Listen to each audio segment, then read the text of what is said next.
Alhamdulillah, wassalatu wassalamu ala rasulillah amma ba'd. Assalamualaikum warahmatullahi wabarakatuh. Waalaikumsalam warahmatullahi wabarakatuh. Narito po kaming muli ni Dr. Muhammad Nadir Ibil para ipagpatuloy po ang ating programa na pinamagatan nating Islam Q&A. At ang naiwan po nating katanungan, Doktor, ay uulitin ko lamang po sapagkat sinasagot nyo na kanina. Maaari mo bang ipaliwanag kung gaano kahalaga ang pagtatanong ayon sa paningin ng Islam? Bismillahirrahmanirrahim. Ulitin ko rin yung sagot nang sa ganun para hindi bitin yung mga televiewers natin or mga taga-subaybay.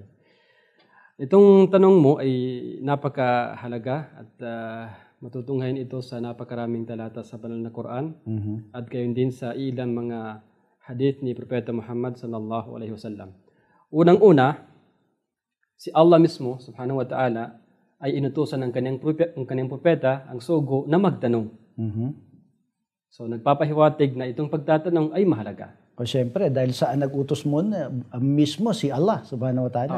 Sabi niya sa Suratul Zukhruf, "Was'al man arsalna min qablika min rusulina, aja'alna min dunir rahmani alihatan yu'badun." Tanungin mo, o Propeta Muhammad, tanungin mo ang mga ipinadala naming sugo na nauna sa iyo.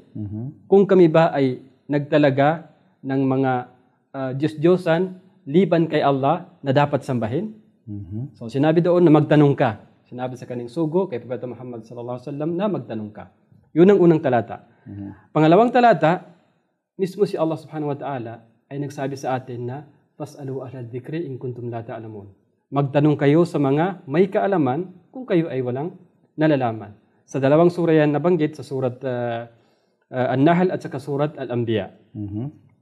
Pangatlong bagay, ang katagang pagtatanong sa wikang Arabic, yas'al. So ito'y nabanggit sa Quran ng 13 times. Sa wikang o di kaya sa katagang yas'alunak, nagtatanong sila at 2 times sa wikang yas'aluka. So ito'y nagpapahiwatig din na ang pagtatanong ay isang bagay na napakahalaga. Kung tutunghayan naman natin ng hadith ni Propeta Muhammad sallallahu alaihi wasallam ay ito ang mababatid natin. Ayon sa hadith ni Jabir, kanyang sinasabi na isang araw noon ay pumunta kami sa isang lugar. Makikidigma itong kanilang ginagawa.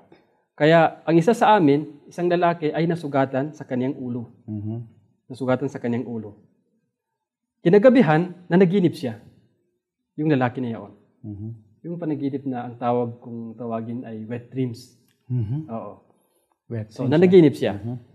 Kinaumagahan, sabi niya sa kanyang mga kasama, meron ba kayong nakikitang excuse para sa akin na hindi ako gagamit ng tubig? Kasi mahirap kapag naligo siya eh. Sa panahon pa naman ng taglamig. Sabi ng kanyang mga kasamahan, wala kami makita. Kinakailangan gamitin mo ang tubig. Taglamig pa naman. Taglamig pa naman. So, ginamit ng tubig, naligo siya, napasukan ng tubig ang kanyang sugat, namatay yung lalaki. Patay yung lalaki. So, nung dumating sila doon kay Propeta Muhammad sallallahu alaihi wasallam at binanggit itong kwento na to, nagalit ang Propeta Muhammad sallallahu alaihi wasallam. Anong sabi niya? Katalahumullah. Pinaslang nila. Paslangin sala sila ni Allah. Hindi ba dapat sabi ni Propeta Muhammad sallallahu alaihi wasallam, sabi sa kanila, hindi ba dapat sila nagtanong? Ito lang kaimportante, pagkahalaga ng pagtatanong.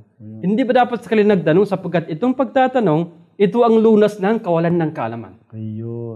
Dapat sabi niya, yung lalaki, sapat na sa kanya na babalutin ng kanyang sugat, pagkaraan, basahin lang ng tubig ng kanyang kamay, at ipupunas doon sa kanyang sugat, at ang lahat ng natirang kanyang katawan, yun ang paliliguan ng kanyang tubig. Sapat na sa kanya yun.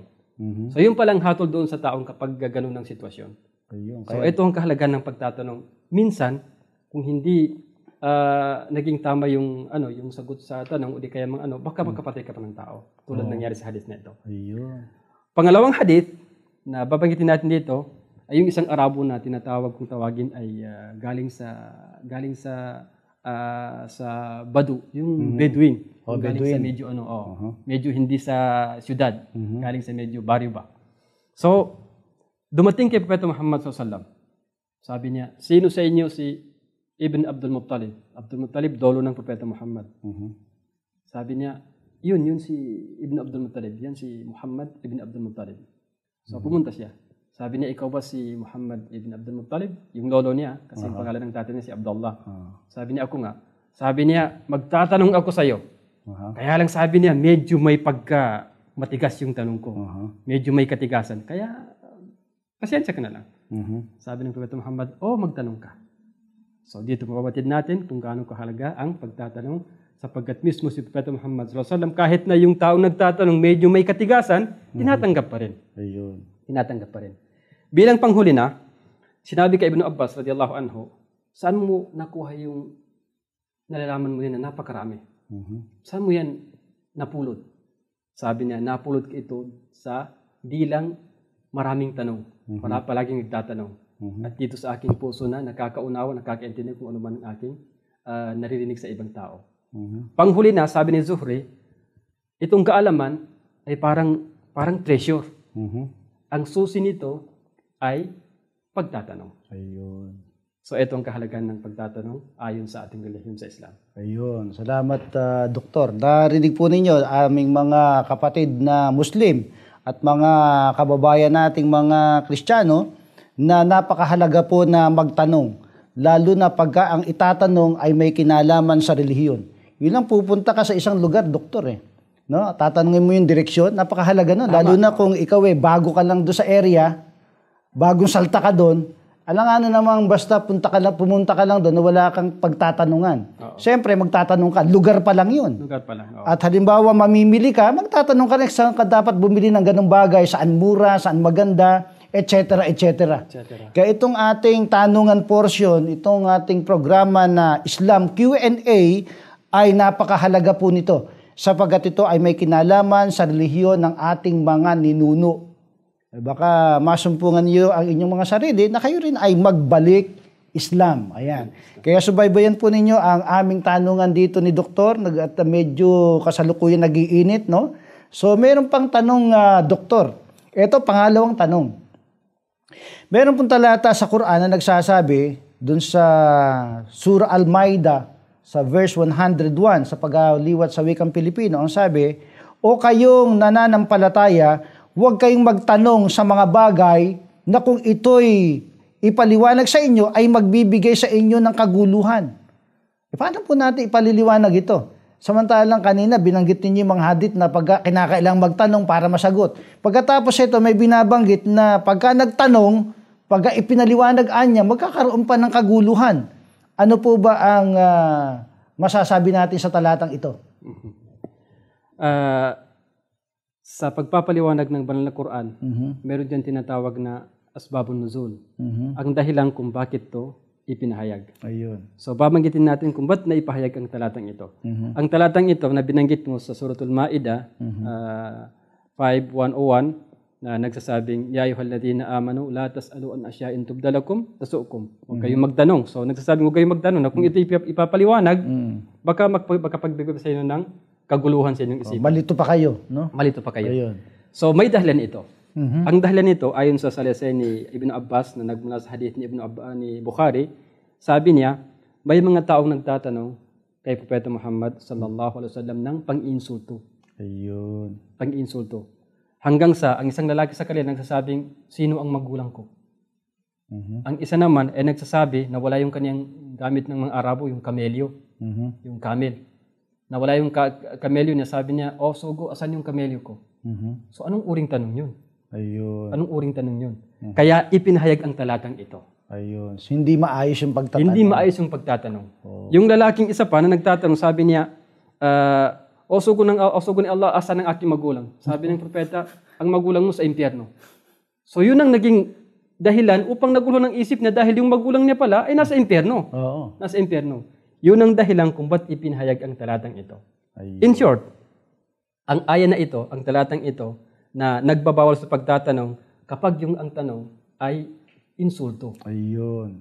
Insulto, o di kaya parang sinusubukan mo lang yung taong tinatanong mo. Alam mo na Alam mo na yung sagot dito pero sinusubukan mo yung taong tinatanong mo.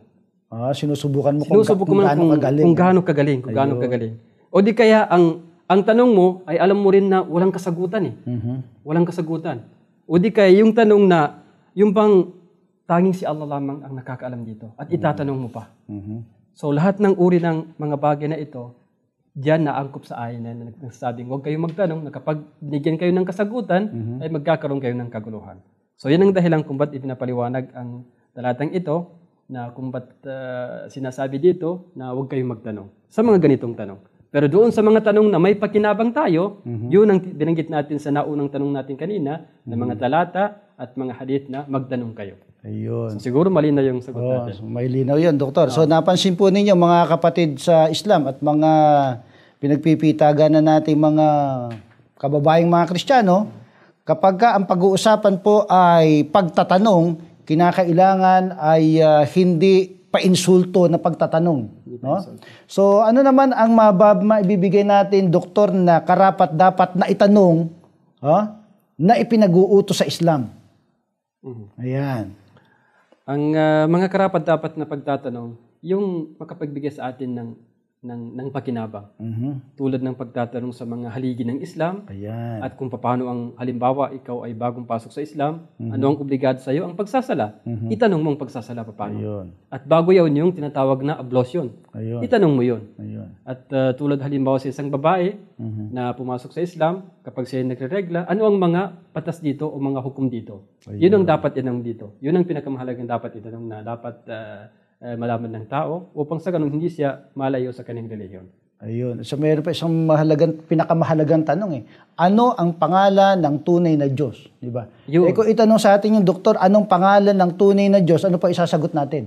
So, malinaw. Ang pangalan niya marami pero ang tanging kilala sa pangalan Allah subhanahu wa ta'ala. Ayun. Anong talata ho sa Quran na nababanggit ni Allah na ang kanyang pangalan mismo ay Allah? Marami sa talatang Quran matutunghayan doon ang sa tulad sa Ayatul Kursi o di kaya sa Ikhlas, Qul huwallahu ahad, malinaw doon. Ayun. Sa Ayatul Kursi ang umpisa niya, Allahu la ilaha illa huwal hayyul qayyum. Ano po sa Tagalog 'yun, doktor? Yung Qul huwallahu, sabihin mo si Allah ang nag-iisa. Doon sa Suratul Ikhlas. Ayun. Yung sa Ayatul Kursi naman, Allah, si Allah ang karapat-dapat na sambihin, wala nang iba. Ayun. Kaya nga ipinaalala po natin mga kapatid na Kristiyano na ang pangalan po ng Diyos ay Allah. Hindi po Diyos Ama, Diyos Anak, Diyos Espiritu Santo. Kaya mahalaga po itong ating talakayan Islam Q&A. Maaari ngayon nyo lang kami nakikita sa TV screen sapagkat bagong programa po namin ito. Ito po ang pasimula ng aming tinatawag na Islam Q&A para kayo po ay maging updated, no? Maintindihan niyo yung relihiyon ng inyong mga ninuno. Ngayon, Doktor, ito pa ang kasunod na tanong Ano naman po ang kahalagahan ng pagsagot sa katanungan o ang pagbibigay ng kaalaman sa sinumang nangangailangan? Ayan.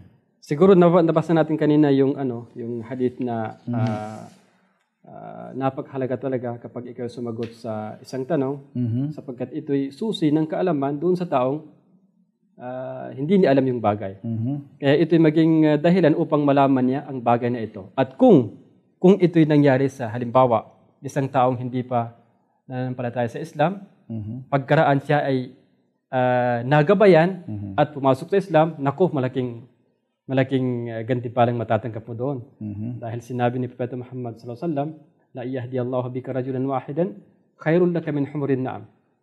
Kung gabayan ni Allah ang isang lalaki dahil sa iyo, sa pagsagot mo sa kanyang mga katanungan at nagabayan, ito'y mas nakakahigit pa ang gantimpalang matatanggap mo sa humurun na'am. Ang humurun na'am, ito'y isang uri ng hayop, ng sasakyan ng ginagamit ng mga Arabo noon, camellia man or yung mga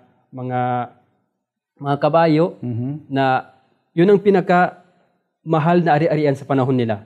Kung sa panahon natin, parang sasakyan is mas mahalaga pa sa sasakyang Mercedes o di kay Land Cruiser.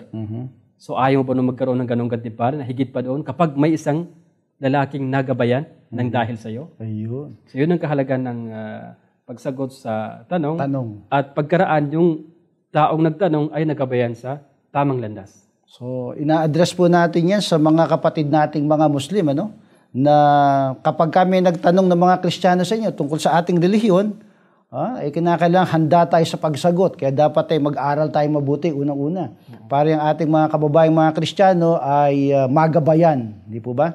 Kaya napakaganda pala ng resulta kapag tayo ay nakasagot sa katanungan ng nangangailangan ng kasagutan. Kaya napakaganda ng ating talakayan, Doktor. Samantala ay magpapaalam po muna tayo sumandali. At tayo babalik pagkatapos ng ilang sandali. Pero mga kababayan, binibigay po namin sa inyo ang email ng fccchannel@yahoo.com. Kung kayo po may mga katanungan, inyo lamang pong i-address kay Dr. Muhammad Nadir Ibil.